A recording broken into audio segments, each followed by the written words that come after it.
जब परमेश्वर ने इस पृथ्वी को बनाना आरंभ किया, बनाना मतलब पृथ्वी को बहुत सालों से बनाया गया होगा, लेकिन उसको पूरी पृथ्वी पानी में डूबी हुई थी। पूरी पृथ्वी डूबी कैसे होगी? क्या ये समुद्र में होगी? नहीं, पूरी पृथ्वी पे पानी ही पानी था। हालेलुया। ये विषय इसलिए भी ज्यादा मेरे लिए महत्वपूर्ण हो गया। अभी कहीं मैं गया था तो किसी ने मुझे बताया, बात करने लगे कि नूह के समय जब बाढ़ आ गई या झरोखे खुल गए या पानी बरसात हो गई, बारिश हो गई, तो क्या वहां पे क्या लिखा हुआ? पूरी पृथ्वी पर क्या था? पानी ही पूरी पृथ्वी पर। लेकिन वो भाई ने मुझे ऐसा बताया कि भाई देखो, पृथ्वी गोल है, तो ऐसा कैसे हो सकता है? मैं उस समय, क्योंकि वो उम्र में ज्यादा बड़े थे, मैं ज्यादा बोला नहीं उनसे, लेकिन बाद में मैंने उस पर ध्यान दिया और मैंने कहा कि पूरी पृथ्वी पर पानी क्यों नहीं हो सकता? क्यों नहीं हो सकता? 70% पृथ्वी पे पानी है या नहीं है? समुद्र है। 30% सूखी भूमि है। तो वो समुद्र ऊपर की साइड भी होगा, नीचे की साइड होगा। अमेरिका में भी समुद्र है ना, तमिलनाडु में भी समुद्र है? तो नीचे का पानी नीचे क्यों नहीं गिर जाता? पृथ्वी के साइड का पानी साइड में क्यों चला जाता, या नीचे क्यों नहीं गिर जाता? वो कुछ ऐसा सिस्टम है जो कि पृथ्वी जो है पानी से और जैसे भी है वो बीच में है, वो जहां पर है वहीं पर है। तो जब नूह के समय पानी आया होगा तो वो पूरी पृथ्वी पर आया होगा। जो सूखी भूमि थी वो उस पर पूरी पृथ्वी पर पानी पानी हो गया होगा। हालेलुया। जैसे कि आदि में था, आरंभ में कैसा था? पूरी पृथ्वी पर पानी ही पानी था। सो परमेश्वर का आत्मा वहां पर मंडलाता था। हालेलुया। फिर परमेश्वर का शब्द हुआ और परमेश्वर ने क्या कहा? उजियाला हो। उसके बाद क्या कहा? उसके बाद उसने उजियाले को अंधियारे से अलग किया। हालेलुया। और अंधियारे को रात कहा, उजियाले को दिन कहा। फिर क्या कहा? फिर कहा सूखी भूमि हो। हालेलुया। सूखी भूमि होगी। यह अद्भुत बात है।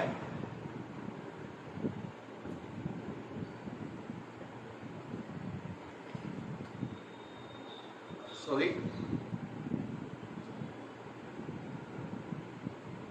और इसी प्रकार अगर हम आगे तक पढ़ते हैं तो छठे दिन में जब उसने मनुष्य को बनाया, उससे पहले परमेश्वर ने सब कुछ बना दिया। आमीन। सारी चीजें बना चुका था परमेश्वर। उसके बाद में मनुष्य को बनाया। आमीन। आदम को जब बनाया तो आदम के लिए भी कि आदम के साथ में कौन रहेगा। अकेला रहना अच्छा नहीं, परमेश्वर को ऐसा लगा, तो उसके साथ में कौन रहेगा? उसने बहुत सारे जानवर बनाए। उन सबका नाम किसने रखा? आदम ने रखा। आमीन। जब आदम ने वो नाम रखे तो उसने कहा कि इसमें से कोई भी इसके लायक नहीं है, तो आदम को क्या किया?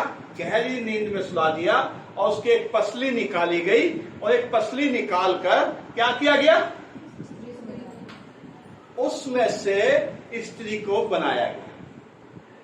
मीन्स 6 दिन, पूरे 6 दिन में मनुष्य को बनाने से पहले सब कुछ परमेश्वर ने किसके लिए बनाया? मनुष्य के लिए, आदम के लिए, हव्वा के लिए। सब लोग एक साथ मेरे साथ बोले, मेरे लिए। हालेलुया। हम इस संसार में जब आते हैं हमें पता नहीं होता हमें कौन खाना देगा। यहाँ तक कि बहुत से अनाथ बच्चे जिनको लोग फेंक जाते हैं, कूड़े में फेंक जाते हैं, वो भी किसी के हाथ पड़ जाते हैं तो उनके लिए भी खाने का इंतजाम परमेश्वर करता है। आमीन। हालेलुया। इसलिए यीशु मसीह ने कहा, जब हम 6 अध्याय को पढ़ते हैं मत्ती की पुस्तक में, उसने कहा कि पक्षी जो है, जो आकाश के पक्षी हैं, ना बोते हैं ना काटते हैं, लेकिन उनके लिए परमेश्वर सारे इंतजाम को करता है। हालेलुया। हम सिर्फ मनुष्य ऐसे हैं, परमेश्वर हमसे जो चाहता है वो ना करके हम दूसरी बातों को करना शुरू करते हैं। जैसे मूसा के समय में परमेश्वर ने इस्राएलियों को मन्ना दिया। क्या कहा था मन्ना देते वक्त? क्या करना? जितना यूज कर सकते खा सकते हो अपना, जितना तुम्हें चाहिए उतना ही तुम क्या करना है? लेना। लेकिन कुछ कुछ लोग क्या करते थे, बहुत सारा ले लेते थे और दूसरे दिन क्या हो जाता था, उसमें कीड़े पड़ जाते थे।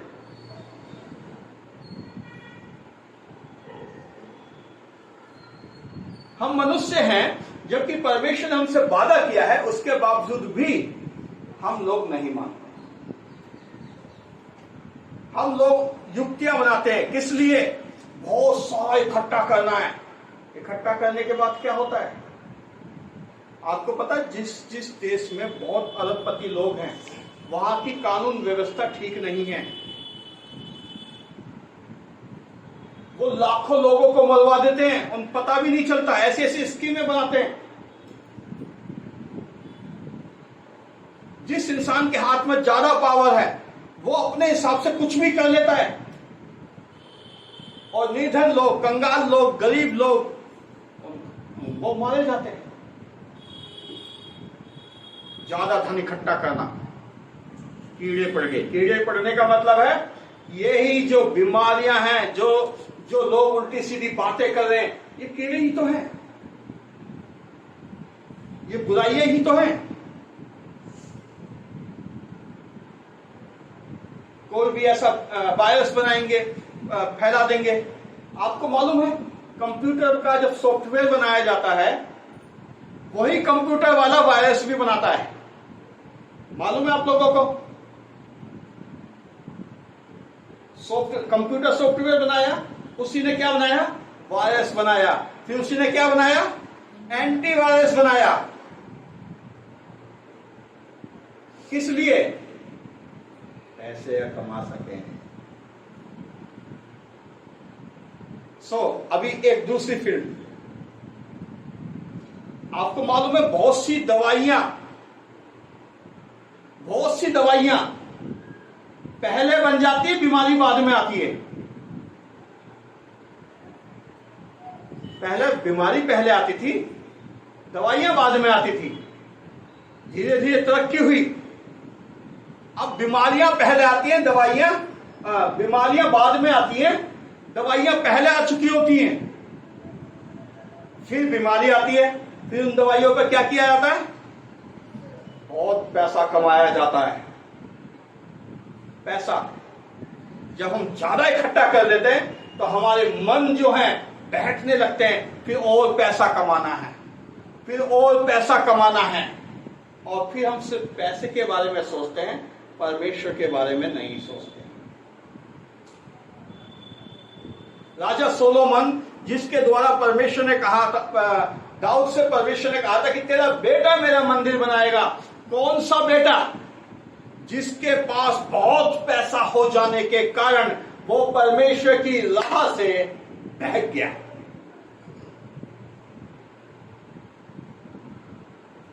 दाऊद जीवन भर परेशान रहा, दंड भुगते, लेकिन अंत तक परमेश्वर की राह में बना रहा।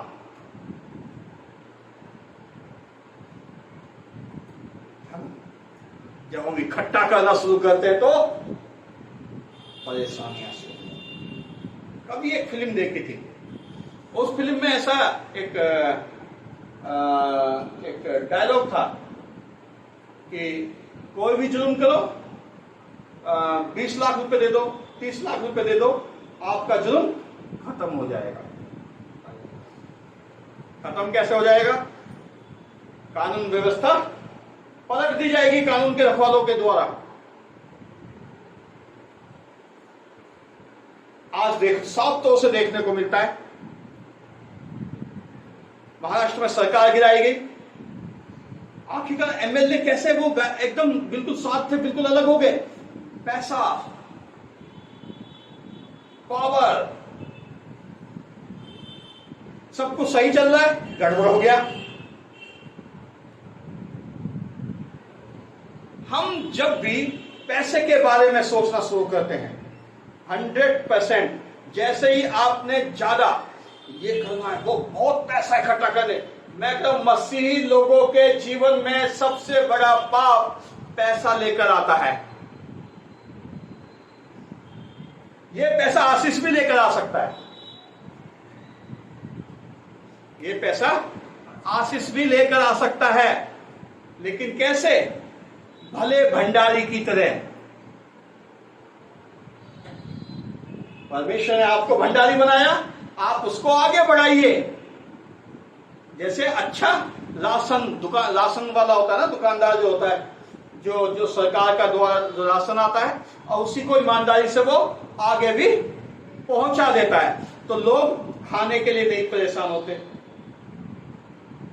अगर महीने में 30 दिन होते हैं और 4 दिन की छुट्टी लगा लें, तो 26 दिन उसको दुकान खोलनी है, और वो 26 दिन अगर दुकान खोलता है तो ज्यादा लंबी लाइन लगने की जरूरत नहीं होगी। ईमानदारी से काम करके परमेश्वर जब मसीह लोगों को आशीष दे रहा है, तो वो आशीष आगे तक पहुंचे। इससे क्या होगा? मसीह समाज मजबूत होगा। लेकिन हम क्या करते हैं? इकट्ठा करते हैं। फिर क्या होता है? फिर कोई एक बहुत ऐसा व्यक्ति आता है जिससे हम बहुत ज्यादा प्यार करते हैं, फिर हम उसको छूट दे देते हैं, बेटा तू जो चाहे कर। फिर वो जो पैसा इकट्ठा हुआ होता है ना, फिर वो उसको अच्छे से लाइन लगाता है, वो हमें भी लाइन लगा देता है। ऐसा लोकल भाषा में कहते हैं लेंटर लगा देना।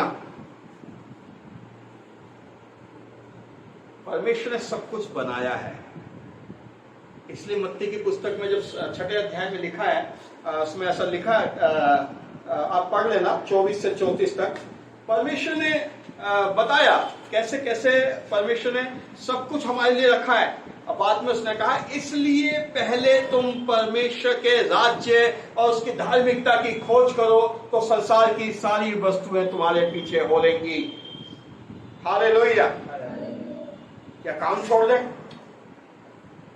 क्या आप जो फालतू की बातें करते हैं सभी, उसके लिए काम छोड़ के करना पड़ता है क्या? काम छोड़ना पड़ता है उसके लिए? फालतू बात करने के लिए, लड़ाई करने के लिए, झगड़े करने के लिए, घरों में झूठ बोलने के लिए, और भी फालतू की बकवास करने के लिए काम छोड़ना पड़ता है क्या? जिनके घर में टीवी है, वो टीवी देखने के लिए काम छोड़ते हैं क्या? मोबाइल चलाने के लिए काम छोड़ते हैं क्या? तो सुसमाचार फैलाने के लिए काम क्यों छोड़ना है? जब परमेश्वर चाहता है आप काम छोड़ना है, काम छोड़ दो, चलो उसके पीछे। अगर आपके अंदर ऐसा मन है काम छोड़ के परमेश्वर की महिमा करना है, कोई बात नहीं, करो। अगर आप भूखे रहो तो रहो, परमेश्वर आपको भूखा रखना चाहता है तो भूखे रहो, शिकायत नहीं। प्रभु यीशु मसीह ने 12 चेलों को भेजा, कहा ना तो झोली लेना और ना बटुआ लेना, कुछ भी लेने के लिए मना कर दिया। जिस घर में जाओ वहां बोलना शांति हो। अगर वो तुम्हें ग्रहण करेगा तो वो आशीष पाएगा, नहीं करेगा तो तुम दूसरे घर में जाना, तुम्हारा आशीष तुम्हारे पीछे पीछे आ जाएगा। हालेलुया। और आप काम करके सेवा करते रहो। आपके पास पैसा आता है, उस पैसे को आप इकट्ठा करना चाहते हो, अच्छे कामों के लिए करो, घमंड से फूल जाने के लिए नहीं करो। अगर किसी कोई जरूरतमंद आपके पास आता है, उसकी मदद करो। आप प्रेरितों के काम की पुस्तक या पूरा बाइबल पढ़िए, परमेश्वर का वचन क्या कहता है। भूखे को खाना खिलाना, दुखी लोगों को ध्यान देना, खुद दीन हो जाना। हालेलुया। परमेश्वर ने हमारे लिए सब कुछ दिया है। पहले 12 चेलों को भेजा, उसके बाद 72 चेलों को भेजा। किसी ने भी आके ये नहीं कहा हमें खाने को नहीं मिला, जबकि वो बोले बड़े बड़े आश्चर्य कर्म हुए। क्योंकि जब परमेश्वर के लिए पूरे मन से चलना शुरू करते हैं, खाने की बात ही नहीं होती वहां पर। हालेलुया। और अगर खाने की बात भी है, दुख है, परेशानी है, प्रार्थना करो परमेश्वर से। क्या पता परमेश्वर आपको किसी सारपत की विधवा के पास भेजना चाहता हो, ताकि आपके द्वारा वो भी आशीष हो, आपका खाने का भी इंतजाम हो जाए। आमीन, हालेलुया। हम लोगों का जीवन जो मसीह लोगों का जीवन जो है वो परमेश्वर पर आधारित है। आमीन। पैसों पे आधारित नहीं है, नाम पर बहुत नाम है उस पे आधारित नहीं है। हमारे जीवन के लिए घमंड, अहंकार, ईर्ष्या, जलन, ये सब नुकसानदेह है। हालेलुया। हम सब लोग जब परमेश्वर के पीछे चलते हैं, हम जान लें परमेश्वर ने पहले से सब कुछ उपलब्ध करा दिया है। इसलिए मसीह में कोई भी नहीं कह सकता मैं भूखा मर रहा हूं या परेशान हूं या दिक्कत में हूं। और अगर ऐसा है, परमेश्वर आपके लिए मददगार भेजेगा, आप में से ही भेजेगा। और आप लोगों के मन कड़े हो गए तो परमेश्वर कहीं से भी भेजेगा, लेकिन आपके लिए भेजेगा। जब आप परमेश्वर की महिमा के लिए अपने मुंह को खोलेंगे। आमीन। परमेश्वर आप सबको आशीष करे। लगातार परमेश्वर के वचन में बने रहें और ध्यान रखें परमेश्वर ने आपके लिए सब कुछ बनाया है। आमीन।